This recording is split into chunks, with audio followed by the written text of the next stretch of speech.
Тусінде баялды кору, баялды жеу, руксат етілген іспен айнали суга. Кореал маушилик пен кизганишка, екіжузділік пен жагинуга белгі.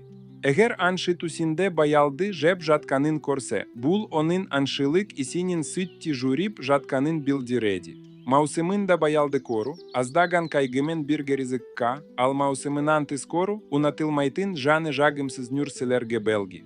Баялды тагамы ризик пен денсаулыктын белгиси. Тусінде баялды кору уайым мен ойга бату дегенди билдиреди. Егер адам тусінде ак баялды сатып алып жатканын корсе, бул онын коркем минези мен жаксы атымен танымал болатынын билдиреди. Егер тусінде баялды тагамын жеп жатса, бул онын жаксылык немесе жамандык тилеуйны жане соган жететинине белги. Имам на блуси боюнша маусымында корген баялды, аздаган уайымен келетин ризик. Алоны маусымынан тыз кору, унатылмайтын нюрселерге белги.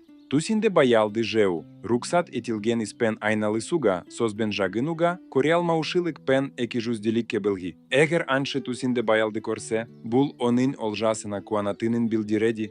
Сейид Сулеймен бойынша тусінде баялды кору, уайым мен киіншіліктін белгісі. Кейбіреулер ака баялды сатып алуды жаксы атакка ие болу деп тусіндерген. Кара баялды жаман беделге белги. Баялды жеген адам ниетіне жетеді. Жбу Саид Улваз айткан. Маусымынан тыз баялды кору киндікпен малтабук абилги.